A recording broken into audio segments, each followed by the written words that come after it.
1997 November 18 Washington DC. 35 വർഷമായി പൂട്ടിവച്ചിരുന്ന ഒരു കെട്ട് രേഖകൾ അമേരിക്കൻ നാഷണൽ ആർക്കൈവ്സിൻ്റെ ഉള്ളറകളിൽ നിന്ന് പുറത്തു വരികയാണ്.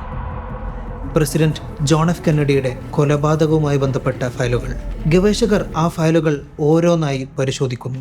അതിനിടയിലാണ് ആരും പ്രതീക്ഷിക്കാത്ത ഒരു രേഖ അവരുടെ കയ്യിൽ തടയുന്നത്. ടോപ്പ് സീക്രട്ട് എന്നെഴുതിയ വെറും 15 പേജുള്ള ഒരു file. Justification four US military intervention in Cuba എന്നായിരുന്നു അതിൻ്റെ ഹെഡ്ലൈൻ. ആ പേജുകൾ മറിച്ചു നോക്കിയ ഗവേഷകർ ശരിക്കും അമ്പരന്നുപോയി.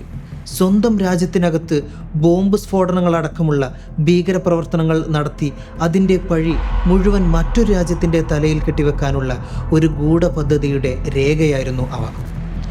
ആ പദ്ധതിയുടെ പേരാണ് ഓപ്പറേഷൻ നോർത്ത് വുഡ്സ്.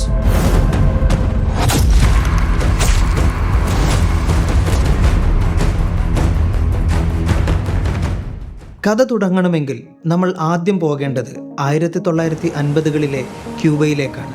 ഫ്ലോറിഡ തീരത്ത് നിന്ന് വെറും 90 മൈൽ അകലെയുള്ള ഒരു കൊച്ചു ദ്വീപ്. ഏകദേശം കൊച്ചിയിൽ നിന്ന് കോഴിക്കോട്ടേക്കുള്ള അത്ര ദൂരം മാത്രം. അന്ന് ക്യൂബ ഭരിച്ചിരുന്നത് ബാറ്റിസ്റ്റ എന്ന ഏകാധിപതിയാണ്. പേരിന് ക്യൂബക്കാരൻ, പക്ഷേ പ്രവൃത്തിയിൽ അമേരിക്കയുടെ ഏറ്റവും വിശ്വസ്തനായ കാവൽക്കാരൻ. നമുക്ക് ആദ്യം അന്നത്തെ ക്യൂബ എങ്ങനെയായിരുന്നു എന്ന് നോക്കാം. രാജ്യത്തിൻ്റെ നട്ടെല്ലായ പഞ്ചസാര വ്യവസായത്തിൻ്റെ വലിയൊരു പങ്ക് അമേരിക്കൻ കമ്പനികളുടെ കയ്യിലായിരുന്നു. ഖനികൾ, റെയിൽവേ, വൈദ്യുതി, ടെലിഫോൺ, അങ്ങനെ എല്ലാം അമേരിക്കൻ കമ്പനികളുടെ കയ്യിൽ തന്നെ. തലസ്ഥാനമായ ഹവാനയാണെങ്കിൽ അമേരിക്കൻ മാഫിയയുടെ കാസിനോകളും ഹോട്ടലുകളും നിറഞ്ഞ ഒരു കളിസ്ഥലവും. ചൂതാട്ടവും മയക്കുമരുന്ന് വ്യാപാരവും എന്തിന് മനുഷ്യ കച്ചവടം പോലും അവിടെ തകൃതിയായി നടന്നു. എന്നാൽ 1959 ജനുവരി 1 ക്യൂബൻ ചരിത്രത്തിലൊരു വഴിത്തിരിവുണ്ടായി. ഫിഡൽ കാസ്ട്രോ എന്ന യുവ അഭിഭാഷകൻ്റെയും ചെഗുവേര എന്ന ഡോക്ടറുടെയും നേതൃത്വത്തിൽ ജനകീയ വിപ്ലവം നടന്നു. ബാറ്റിസ്റ്റയ്ക്ക് അധികാരവും ക്യൂബയും വിട്ടുപോവേണ്ടി വന്നു. ഭരണത്തിലേറിയ ഉടനെ കാസ്ട്രോ സ്വദേശിവൽക്കരണം നടപ്പിലാക്കി. ജോലികൾ സ്വന്തം പൗരന്മാർക്ക് നൽകി. ജോലികൾ മാത്രമല്ല, ഭൂമി, ഫാക്ടറികൾ, റിഫൈനറികൾ, കാസിനോകൾ, അങ്ങനെ വിദേശ കമ്പനികളുടെ കയ്യിലിരുന്ന രാജ്യത്തിൻ്റെ സകല സ്വത്തുക്കളും സർക്കാരിൻ്റെ കീഴിലാക്കി. ക്യൂബയുടെ സമ്പത്ത് ക്യൂബക്കാർക്കുള്ളതാണ് എന്നതായിരുന്നു കാസ്ട്രോയുടെ നയം. കാസ്ട്രോയുടെ ഈ ചെയ്തികൾ അമേരിക്കയെ ചൊടിപ്പിച്ചു. ബില്യൺ കണക്കിന് ഡോളറിൻ്റെ ആസ്തികളാണ് ഒറ്റയടിക്ക് അമേരിക്കയുടെ കയ്യിൽ നിന്നും പോയത്. ലോകം അമേരിക്കയെന്നും സോവിയറ്റ് യൂണിയനെന്നും രണ്ട് ചേരികളായി തിരിഞ്ഞു നിന്ന ശീതയുദ്ധകാലമായിരുന്നു അത്. അങ്ങനെ ഒരു സമയത്താണ് വെറും 90 മൈൽ അകലെ പുതിയൊരു കമ്മ്യൂണിസ്റ്റ് രാജ്യം ജനിക്കുന്നത്. ഈ കമ്മ്യൂണിസ്റ്റ് ചിന്താഗതി ലാറ്റിൻ അമേരിക്ക മുഴുവൻ പടരുമെന്നും സോവിയറ്റ് യൂണിയൻ അവിടെ വന്ന് താവളമടിക്കുമെന്നും അമേരിക്ക ഭയന്നു. വാഷിംഗ്ടണിലെ അധികാര ഇടനാഴികളിൽ ഈ ഭയത്തിന് ഒരു പേരിട്ടു: ദ ക്യൂബൻ പ്രോബ്ലം. ഈ പ്രോബ്ലം പരിഹരിക്കാൻ അമേരിക്ക ഒന്നിനു പുറകെ ഒന്നായി 3 ആയുധങ്ങൾ പുറത്തെടുത്തു: പണം, പട്ടാളം, കൊലപാതകം. ആയുധം 1: പണം. ആദ്യത്തെ ആയുധം ഏറ്റവും ലളിതമായിരുന്നു: ക്യൂബയെ സാമ്പത്തികമായി ഉപരോധിക്കുക. ക്യൂബൻ സമ്പദ് വ്യവസ്ഥയുടെ ജീവനാഡി പഞ്ചസാരയായിരുന്നു എന്ന് പറഞ്ഞല്ലോ. അതിൻ്റെ ഏറ്റവും വലിയ കസ്റ്റമർ ആണെങ്കിൽ അമേരിക്കയും. പക്ഷേ 1960ഓടെ അമേരിക്ക പഞ്ചസാര വാങ്ങുന്നത് നിർത്തി. ഉപരോധം ശക്തമാക്കി. സമ്പദ് വ്യവസ്ഥ ആകെ തകർന്ന് പട്ടിണിയിലാവുമ്പോൾ ജനം കാസ്ട്രോയ്ക്കെതിരെ തിരിയുകയും കമ്മ്യൂണിസ്റ്റ് ഭരണം താനെ വീഴുകയും ചെയ്യും എന്നായിരുന്നു അമേരിക്കയുടെ കണക്കുകൂട്ടൽ. പക്ഷേ വിറ്റുപോകാതെ കെട്ടിക്കിടന്ന ക്യൂബൻ പഞ്ചസാര മൊത്തമായി വാങ്ങാൻ ഒരു രക്ഷകൻ മുന്നോട്ട് വന്നു. അമേരിക്കയുടെ ഏറ്റവും വലിയ ശത്രു, സാക്ഷാൽ സോവിയറ്റ് യൂണിയൻ.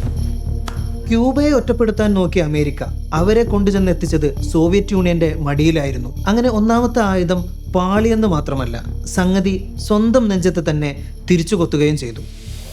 ആയുധം 2: പട്ടാളം. ഒരു ചെറിയ ദ്വീപിനെതിരെ അമേരിക്ക പോലൊരു രാജ്യം പട്ടാളത്തെ ഇറക്കുക എന്നൊക്കെ പറഞ്ഞാൽ വലിയ നാണക്കേടാണെന്ന് അമേരിക്കക്കും അറിയാം. ചിലപ്പോൾ അത് സോവിയറ്റ് യൂണിയനുമായി നേരിട്ടൊരു യുദ്ധത്തിലേക്ക് വരെ എത്തിച്ചേക്കാം. അതുകൊണ്ട് CIA ഒരു കാഞ്ഞ ബുദ്ധി കണ്ടെത്തി. അമേരിക്ക നേരിട്ട് രംഗത്ത് വരാതെ ക്യൂബക്കാരെ കൊണ്ട് തന്നെ ക്യൂബയെ ആക്രമിപ്പിക്കാം. വിപ്ലവത്തിന് ശേഷം നാടുവിട്ട അമേരിക്കയിലെത്തിയ ധാരാളം ക്യൂബൻ പ്രവാസികളുണ്ടായിരുന്നു. അവരാണെങ്കിൽ കാസ്ട്രോ വിരുദ്ധരുമാണ്. അത്തരക്കാരിൽ നിന്ന് 1500ഓളം പേരെ CIA തിരഞ്ഞെടുത്തു. ഗ്വാട്ടമാലയിലെ രഹസ്യ ക്യാമ്പുകളിൽ അവർക്ക് സൈനിക പരിശീലനം നൽകി. ബ്രിഗേഡ് 2506 എന്നായിരുന്നു ആ സംഘത്തിൻ്റെ പേര്. 1961 ഏപ്രിൽ 15 അമേരിക്കയുടെ B-26 ബോംബർ വിമാനങ്ങൾ ക്യൂബയിലെ 3 വ്യോമതാവളങ്ങളിലേക്ക് ഇരച്ചുകയറി ബോംബുകൾ വർഷിച്ചു. കാസ്ട്രോയുടെ യുദ്ധവിമാനങ്ങൾ തറയിലിട്ട് തന്നെ തകർക്കുകയായിരുന്നു അവരുടെ ലക്ഷ്യം. എന്നാൽ ഈ ആക്രമണത്തിന് പിന്നിൽ അമേരിക്ക വലിയൊരു ചതി ഒളിപ്പിച്ചിരുന്നു. വന്ന വിമാനങ്ങളുടെ ചിറകുകളിൽ അവർ വരച്ചു വെച്ചത് ക്യൂബൻ വ്യോമസേനയുടെ മുദ്രകളായിരുന്നു. കാസ്ട്രോയുടെ പൈലറ്റുമാർ തന്നെ അദ്ദേഹത്തിനെതിരെ തിരിഞ്ഞതാണെന്ന് ലോകത്തെ വിശ്വസിപ്പിക്കാനായിരുന്നു ആ കള്ളക്കളി. പക്ഷേ അമേരിക്ക വിചാരിച്ചതുപോലെ കാര്യങ്ങൾ നടന്നില്ല. കാസ്ട്രോ തൻ്റെ പ്രധാന വിമാനങ്ങളെല്ലാം നേരത്തെ തന്നെ സുരക്ഷിത കേന്ദ്രങ്ങളിലേക്ക് മാറ്റിയിരുന്നു. ഇതൊരു വലിയ യുദ്ധത്തിൻ്റെ തുടക്കം മാത്രമാണെന്ന് മനസ്സിലാക്കിയ കാസ്ട്രോ ക്യൂബയെ ഒന്നടങ്കം പോരാട്ടത്തിനായി സജ്ജമാക്കുകയും ചെയ്തു. രണ്ടാം ഘട്ടം ഏപ്രിൽ 17 അർദ്ധരാത്രിയിലാണ്. ക്യൂബയുടെ ബേ ഓഫ് പിഗ്സ് ഉൾക്കടലിൽ വിമതരുടെ ബ്രിഗേഡ് 2506 കപ്പലുകൾ തീരത്തേക്ക് അടുക്കുകയാണ്. പക്ഷേ കടലിനടിയിലെ പവിഴപ്പുറ്റുകളിൽ ഇടിച്ച് ആ ബോട്ടുകൾ കുടുങ്ങി. ലാൻഡിംഗ് വൈകി. ക്യൂബൻ നിരീക്ഷണ കേന്ദ്രങ്ങൾ കപ്പലുകളുടെ വരവ് നേരത്തെ അറിഞ്ഞ് ഹവാനയിലേക്ക് വിവരങ്ങൾ കൈമാറി. കാസ്ട്രോയുടെ യുദ്ധവിമാനങ്ങൾ പറന്നെത്തി.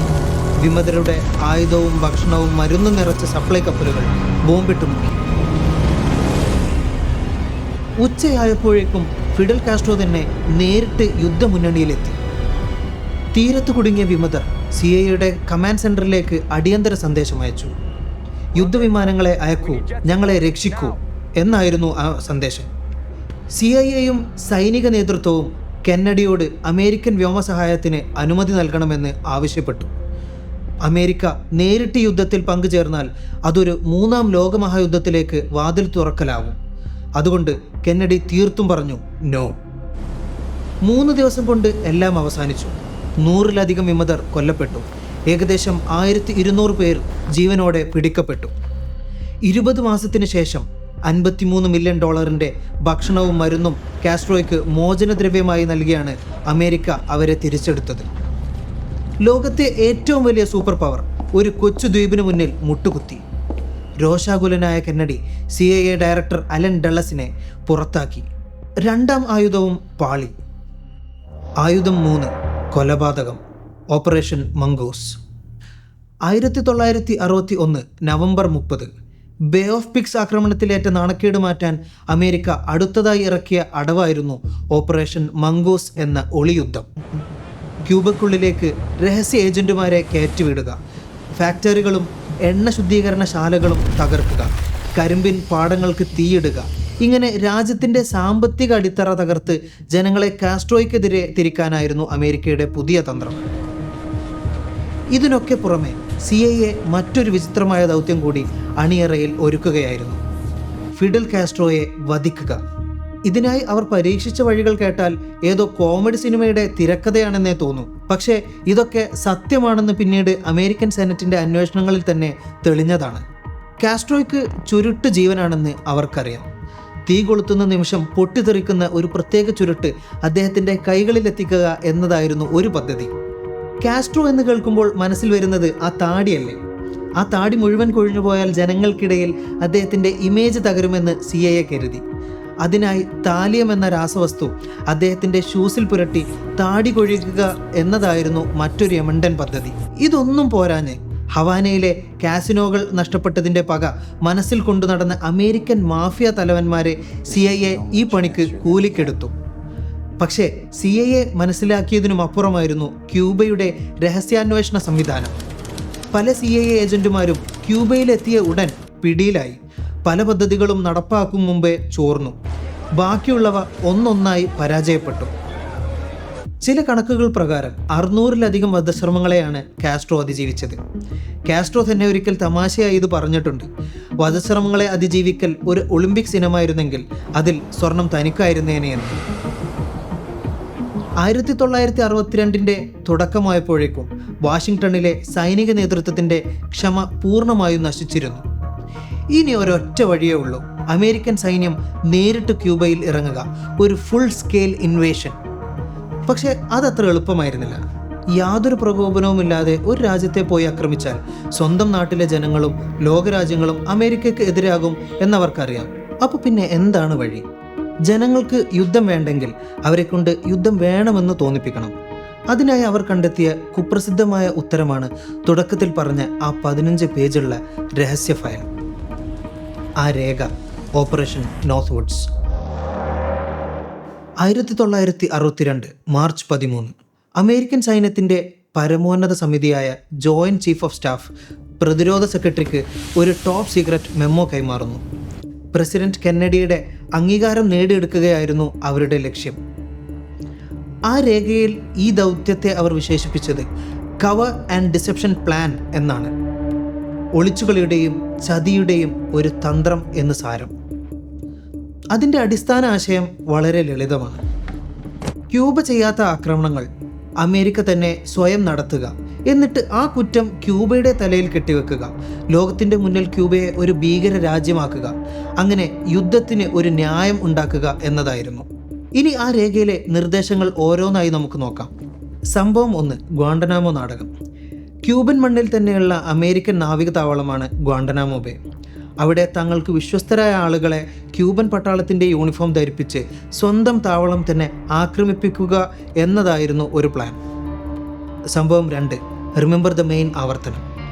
1898 ഹവാന തുറമുഖത്ത് USS മെയിൻ എന്ന അമേരിക്കൻ കപ്പൽ പൊട്ടിത്തെറിച്ചത് വലിയൊരു യുദ്ധത്തിലേക്ക് നയിച്ച ചരിത്രമുണ്ട്. ആ സംഭവം മാതൃകയാക്കി ആളില്ലാത്ത ഒരു അമേരിക്കൻ കപ്പൽ ക്യൂബൻ ജലാതിർത്തിയിൽ പൊട്ടിത്തെറിപ്പിച്ച് വ്യാജ രക്ഷാപ്രവർത്തനവും വാർത്താ പ്രചരണവും നടത്തി കുറ്റം ക്യൂബയുടെ മേൽ ചുമത്തുക. സംഭവം 3, അമേരിക്കൻ നഗരങ്ങളിൽ വ്യാജ ഭീകരാക്രമണം. മയാമിയിലും ഫ്ലോറിഡയിലെ മറ്റ് നഗരങ്ങളിലും എന്തിന് തലസ്ഥാനമായ വാഷിംഗ്ടണിൽ വരെ ഒരു ക്യൂബൻ ഭീകരാക്രമണ പരമ്പര സ്വയം അഴിച്ചുവിടുക. കാസ്ട്രോയെ പേടിച്ച് അമേരിക്കയിൽ അഭയം തേടിയെത്തിയ ക്യൂബൻ അഭയാർത്ഥികളെ ലക്ഷ്യം വെക്കുക. അഭയാർത്ഥികളെ കയറ്റിവരുന്ന ബോട്ടുകൾ കടലിൽ മുക്കുക. ജനവാസ കേന്ദ്രങ്ങളിൽ പ്ലാസ്റ്റിക് ബോംബുകൾ പൊട്ടിക്കുക. മുൻകൂട്ടി തയ്യാറാക്കിയ വ്യാജരേഖകൾ വെച്ച് ക്യൂബൻ ഏജന്റുമാരെ അറസ്റ്റ് ചെയ്ത് ലോകത്തിനു മുന്നിൽ വലിയൊരു നാടകം കളിക്കുക. സംഭവം 4, മിഗ് വിമാനങ്ങൾ. അമേരിക്കൻ വിമാനങ്ങളെ സോവിയറ്റ് മിഗ് പോലെ വേഷം മാറ്റി യാത്രാ വിമാനങ്ങളെയും കപ്പലുകളെയും ഡ്രോണുകളെയും ആക്രമിച്ച് ക്യൂബ ആക്രമണകാരിയാണെന്ന പ്രതീതി സൃഷ്ടിക്കുക. സംഭവം 5, വ്യാജ വിമാന ദുരന്തം. ഒരു യാത്രാ വിമാന ദുരന്തം സ്വയം സൃഷ്ടിക്കുക എങ്ങനെയെന്ന് രേഖയിൽ സ്റ്റെപ്പ് ബൈ സ്റ്റെപ്പ് വിവരിക്കുന്നുണ്ട്. ഒരു സിവിലിയൻ ചാർട്ടേഡ് ഫ്ലൈറ്റ് പറന്നുയരുന്നു. എന്നാൽ അതിലെ യാത്രക്കാർ വ്യാജ പേരുകൾ ഉപയോഗിക്കുന്ന മുൻകൂട്ടി തിരഞ്ഞെടുത്ത ആളുകളാണ്. ഫ്ലോറിഡയുടെ ആകാശത്ത് വെച്ച് യഥാർത്ഥ വിമാനം രഹസ്യമായി ഒരു എയർബേസിൽ ഇറങ്ങുന്നു. അതിൻ്റെ സ്ഥാനത്ത് ഡ്രോണായി മാറ്റിയ മറ്റൊരു വിമാനം യാത്ര തുടരുന്നു. ആ വിമാനം പറക്കുന്നത് ക്യൂബയുടെ ദിശയിലേക്കാണ്. ക്യൂബൻ ആകാശത്തിനടുത്തെത്തുമ്പോൾ അതിൽ നിന്നൊരു അവസാന റേഡിയോ സന്ദേശം ലോകം കേൾക്കും: ഞങ്ങളെ ക്യൂബൻ മിഗ് വിമാനങ്ങൾ ആക്രമിക്കുന്നു. We are under attack by Cuban MiG aircraft. Mayday! Mayday! പിന്നാലെ റിമോട്ട് കൺട്രോൾ വഴി ആ വിമാനം ആകാശത്ത് വെച്ച് സ്ഫോടനത്തിൽ ചിന്നിച്ചിതറും. ആ മെയ്ഡേ സന്ദേശം അന്താരാഷ്ട്ര വ്യോമ നിയന്ത്രണ കേന്ദ്രങ്ങളും റേഡിയോ സ്റ്റേഷനുകളും തത്സമയം നേരിട്ട് കേൾക്കും. അതുകൊണ്ട് തന്നെ അമേരിക്കയ്ക്ക് പിന്നീട് ആരോടും ഒന്നും വിശദീകരിച്ച് സമയം കളയേണ്ടി വരില്ല. യുദ്ധത്തിനുള്ള ന്യായം അപ്പോൾ തന്നെ റെഡിയാകും. ഒടുവിൽ പദ്ധതി പ്രസിഡന്റിന്റെ മേശപ്പുറത്തെത്തി. ലോക ചരിത്രം തന്നെ മാറ്റിമറിക്കാമായിരുന്ന ആ ഫയലിന് മുന്നിലിരുന്ന പ്രസിഡന്റ് കെന്നഡി എന്തു പറഞ്ഞു? ഓപ്പറേഷൻ നോർത്ത് വുഡ്സ് കെന്നഡി പാടെ തള്ളിക്കളഞ്ഞു. പക്ഷേ കാസ്ട്രോ വെറുതെ ഇരുന്നില്ല. അമേരിക്കൻ പട്ടാളം ഏത് നിമിഷവും നേരിട്ടെത്തുമെന്ന് കാസ്ട്രോയ്ക്ക് ഉറപ്പായിരുന്നു. അദ്ദേഹം സോവിയറ്റ് യൂണിയൻ തലവനായ ക്രൂഷ്ചേവിനോട് സഹായം ചോദിച്ചു. സോവിയറ്റ് യൂണിയൻ്റെ അതിശക്തമായ ആണവ മിസൈലുകൾ രഹസ്യമായി ക്യൂബയിലെത്തി. അമേരിക്കൻ ചാരവിമാനങ്ങൾ ആ ചിത്രങ്ങൾ പകർത്തിയതോടെ ലോകം ഞെട്ടിവിറച്ചു. എന്നാൽ യുദ്ധത്തിനു പകരം കെന്നഡി തിരഞ്ഞെടുത്തത് ഉപരോധവും രഹസ്യ ചർച്ചകളുമായിരുന്നു. ഒടുവിൽ മിസൈലുകൾ മാറ്റാൻ ക്രൂഷ്ചേവ് വെച്ച നിബന്ധന കെന്നഡിക്ക് സമ്മതിക്കേണ്ടി വന്നു. അമേരിക്ക ഇനി ഒരിക്കലും ക്യൂബയെ ആക്രമിക്കില്ല എന്ന നിബന്ധന. ഫിഡൽ കാസ്ട്രോ എല്ലാവരെയും അതിജീവിച്ചു. 2016 90-ാം വയസ്സിൽ സ്വന്തം കിടക്കയിൽ കിടക്കുമ്പോഴായിരുന്നു അദ്ദേഹത്തിൻ്റെ മരണം. ഇപ്പോൾ ക്യൂബയിൽ നടക്കുന്ന പുതിയ പ്രതിസന്ധി അറിയാമല്ലോ. 2025 ജനുവരിയിൽ ആരംഭിച്ച അമേരിക്കൻ ഉപരോധം ക്യൂബയെ അതിരൂക്ഷമായ പ്രതിസന്ധിയിലാക്കിയിരിക്കുകയാണ്. ഓപ്പറേഷൻ നോർത്ത്വുഡ്സ് സംഭവിച്ചതേയില്ല. പക്ഷേ നുണകൾ പ്രചരിപ്പിച്ച് മറ്റ് രാജ്യങ്ങളുടെ അധികാരം പിടിച്ചെടുക്കാമെന്ന ആശയം ഇപ്പോഴും തുടരുന്നു. ടോൺകിൻ ഉൾക്കടലിൽ അമേരിക്കൻ കപ്പലിന് നേരെ രണ്ടാമതൊരു ആക്രമണം നടന്നു എന്ന് അമേരിക്ക പറഞ്ഞു. ആ ആക്രമണം നടന്നിട്ടേയില്ലെന്ന് പിന്നീട് തെളിഞ്ഞു. പക്ഷേ അപ്പോഴേക്കും വിയറ്റ്നാം യുദ്ധം തുടങ്ങിക്കഴിഞ്ഞിരുന്നു. കൈവശമില്ലാത്ത കൂട്ടനശീകരണ ആയുധങ്ങളുടെ പേരിൽ ഇറാഖിനെ തകർത്തു. കുഞ്ഞുങ്ങളടക്കം ലക്ഷക്കണക്കിന് മനുഷ്യരെ കൂട്ടക്കൊല ചെയ്തു. ഇറാഖിൽ അങ്ങനെ ഒരു ആയുധം ഉണ്ടായിരുന്നില്ലെന്ന് പിന്നീട് തെളിഞ്ഞു എന്നത് ചരിത്രം. അഫ്ഗാന് ഭീകരരാഷ്ട്രമെന്ന മുദ്ര പതിപ്പിച്ച് ആ രാജ്യത്തിൻ്റെ അസ്ഥിവാരം തന്നെ തകർത്ത് തരിപ്പണമാക്കി. ദാ ഇപ്പോൾ ഇറാനിനെയും. രഹസ്യമായി ആണവായുധങ്ങൾ നിർമ്മിക്കുന്നു എന്നാരോപിച്ചാണ് അമേരിക്ക ഇറാനുമേൽ കടന്നാക്രമണം നടത്തിയത്. അതുകൊണ്ട് ഇനി അടുത്ത തവണ ഒരു യുദ്ധത്തിൻ്റെ ന്യായീകരണം നിങ്ങളുടെ സ്ക്രീനുകളിൽ തെളിയുമ്പോൾ അത് ഏത് രാജ്യമായാലും ഏത് ഭരണകൂടമായാലും ഒരൊറ്റ ചോദ്യം മാത്രം നിങ്ങൾ സ്വയം ചോദിക്കുക: ഇതുകൊണ്ട് ആർക്കാണ് ലാഭം? ചരിത്രം ആവർത്തിക്കുമോ എന്നതല്ല ഇവിടെ ചോദ്യം. അത് നമ്മുടെ കൺമുന്നിൽ വീണ്ടും ആവർത്തിക്കപ്പെടുമ്പോൾ നമുക്കത് തിരിച്ചറിയാൻ കഴിയുമോ എന്നത് മാത്രമാണ്.